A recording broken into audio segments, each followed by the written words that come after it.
Hello， 大家好，这里是扭转乾坤，一个通往马股大门的频道，阅股无数，通晓股市里的点点滴滴，就从这里开始。上一支影片，小片我为大家分享了一家生产芯片插座的科技公司 JFTech， 并看看他们在 bonus issue 之后股价大跌，到底是否还有没有看头，未来是否有基本面在支撑。那看到大家都那么喜欢听科技股的解说，我们就来继续我们的科技股马拉松，继续讲下去，不要停。那今天要和大家分享的公司就是一家做 ATE Automated Test Equipment 自动测试设备的公司，并看看他们近几个季度的业绩屡屡破新高的原因，和他们在未来的一系列扩张行动。那开始前，喜欢我们影片的朋友们记得订阅、点赞，并把这支影片分享出去哦。那么这里也要宣布一个好消息，那就是扭转乾坤之前被消失的面子书主页终于被拿回来了。还没点赞订阅的朋友们，记得到扭转乾坤的面子书给个赞哦。我们会时常分享一些股市的小资讯。回到正题，那么今天要分享的这一家公司是一家以 ATE 自动测试设备业务为主的公司。那其实为什么芯片制造的过程都需要经过测试呢？这里就来为大家解答。因为从晶圆被切割成独立芯片，然后被封装，直到被焊接到印刷电路板上的这个过程都是非常精密而且繁琐的，所以一旦有任何的一个芯片发生了故障，都会导致整个电路无法操作，所以就产生了电子产品生产线中的重要一环，那就是测试服务，其中就包括视觉测试、电气功能测试和老化测试等等。那么自动化的机器设备也随之产生，这样不仅可以提高半导体的质量，也能达到节省时间和人工的成本。而今天要分析的这一家公司就是生产制造半导体自动测试设备的 Emulus。 那 Emulus 这一家公司其实是一家控股公司，而它的附属公司就是 Emulus Corporation Sdn Bhd， 主要的业务就是设计与开发自动化测试设备、测试及测量仪器，以及提供设计顾问服务和与测试相关的服务。然后在这一家 Emulus Corporation Sdn Bhd 旗下还有一家他们占股 48% 的公司，也就是 TMSS Technology Co Limited。 那么这一家公司是在2020年8月18日与唐人 Microintelligence Technology Co Limited 成立的合资公司，目的是在中国建立长期的业务合作伙伴关系。而他们主要的业务分为3个部分，第一个部分就是半导体设备、精密自动化设备及其他配件的技术开发、技术咨询、制造、销售及相关服务。那么第二就是软件产品的研发和销售服务，然后就是负责他们的各类产品和技术的进出口业务。那么由 Emulus 所产生的产品就包括手机和平板电脑生产线会用到的 5G 射频测试仪、电子产品生产线用来测试 RF filter 的射频滤波器测试仪 RF filter tester， 和未来非常看好的 CIS 图像传感器测试仪。关于这一个 CIS 测试仪，小片也将在接下来为大家讲解。那这一些都是他们主打的产品，而其他的产品就包括微信号离散测试仪 Small Signal Discrete Tester Source and Measure Unit 和数码或混合信号测试仪。那么在进入他们市场的分析之前，我们就先来看看他们最新季度的业绩如何。首先我们看到他们的收入和盈利在这个季度都是突破历史新高的，收入从上个季度的 15.9 个 million 上升到了这个季度的 16.4 个 million， 增长了 0.5 个 million， 也就是 3.18%。 而盈利方面则是从上个季度的 2.2 个 million 上涨到了 2.7 个 million， 一共也是增加了 0.5 个 million， 或者是 22.7%。 至于盈利率方面，则是从上个季度的 13.5%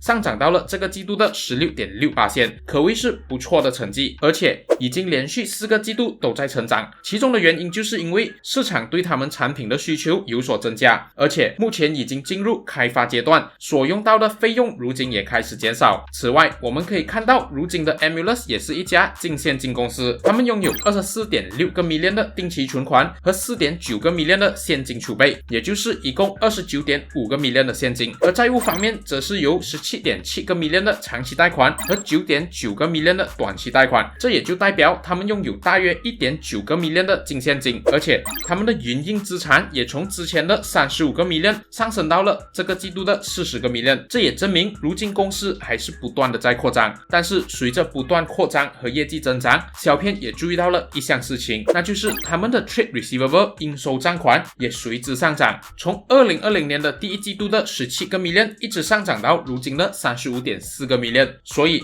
这也是投资者需要注意的事项。未来他们是否可以收回这一些款项？那么看完了他们的季度报告，我们就来看看他们的这一些客户大多数都是来自哪一些领域。从这个季度来看的话，我们可以看到最大的领域是 Mobile and Tablets， 也就是手机和平板电脑，一共占了他们收入的 55%， 也就是 24.2 个 million， 比起去年的同个季度多了3倍以上。之后就有汽车领域，一共占了 28%， 8.8 个 million， 比起去年同个季度增加了 144%。而其他的2个领域就有数据中心和 CIS 图像传感器领域，各占了 28% 和 7%， 增长率也各高达 200% 和 383%。 从这里我们也能明白为什么如今他们的收入可以每个季度破新高。但是如今的漂亮业绩背后其实还存在一个重要的因素，而这个因素我们就得追溯回到美国和中国的贸易战之前。那么在中美贸易战之前， Emulous 其实一直都是依赖在中国建厂的美国客户，但是在贸易战发生了之后，大量的美国客户也从中国撤离，这也导致他们失去了很多的原有客户，也间接的导致他们在2018年和2019年的业绩基本上都是满江红。但是他们并没有坐以待毙，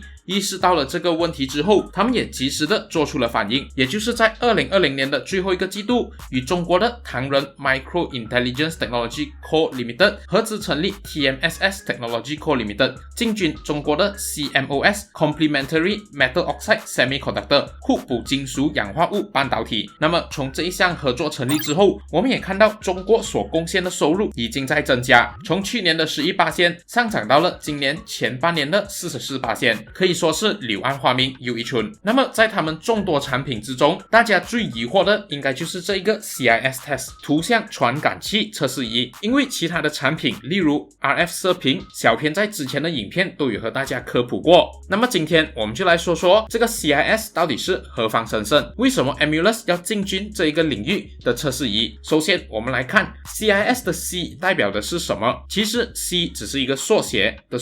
也就是刚才提到的 CMOS。那么 CMOS 的全名就是 Complementary Metal Oxide Semiconductor Image Sensor， 也就是互补金属氧化物半导体图像传感器。那么这一个 CIS 的功能简单来说就是一个电子化的眼睛，它可以把我们肉眼看到的画面转换成电信号，以让电子产品的处理器解读。那么在之前，这个 CIS 是广泛运用在相机内，但是随着时代的发展，物联网、电动汽车的崛起，如今的 CIS 已经植入到我们各个产品之中，其中就包括闭路电视、自动驾驶汽车、扫地机器人等等。因为 CIS 就像电子产品的眼睛，那么根据数据显示，如今的 CIS 市场也在不断的增长。我们看到在2010年 CIS 市场的市值大约是50亿美元，占全球半导体市值的 2%， 但是过了9年，来到2019年，他们的市场价值已经达到了193亿美元，占了全球半导体行业市值的近 5%， 而且预计还将会一直上升，因为在未来的世界 CIS 将会广泛运用在各个领域，而这也将会对进军 CIS 测试仪的 Emulous 带来更多的产品需求。而 Emulous 的管理层表示，目前的 CIS 市场基本上都是使用来自日本和台湾的测试仪，而 Emulous 的目标就是要成为市场上新的挑战者，因为他们的产品会来得更加的便宜，而性能方面也媲美日本。那么由于时间上的关系，大家还想要了解更多关于 CIS 市场的未来和主要巨头的话，请在留言区打上 CIS， 小编将会另外做一集为大家讲解。那么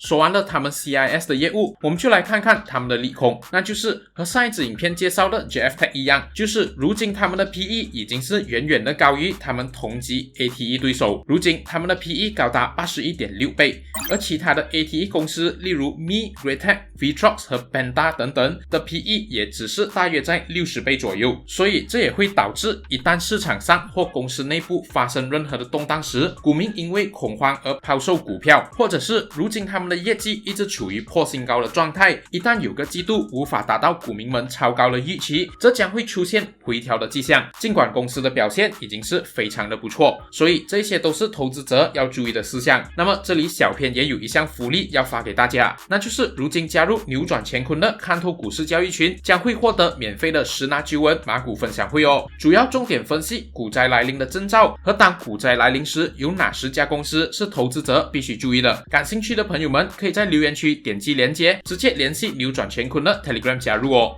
那这已经是小编我科技股马拉松影片中的第4部了，请问大家还喜欢吗？还要更多的科技股分析吗？如果要的，请为这一支影片点赞，并在留言区打上要和告诉小编我你们接下来想要小编我分析的科技公司。影片结尾福利，如果你是新手想要开投资户口并享有 0.05% 最低水钱和良好服务的话，可以在这支影片留言区的 Pin Comment 向小编了解更多哦。并且声明，小编的推荐纯粹是想要新手们受惠于节约投资成本，少走冤枉路，并没有任何的商业或利益关系哦。影片的最后也要提醒大家，有些故事用于赞颂，有些用于警戒，自我判断能力很重要，请大家三思而后行。喜欢的朋友们记得把这支影片分享给你身边的人一起学习，下期更精彩，请敬请期待。谢谢大家的收看。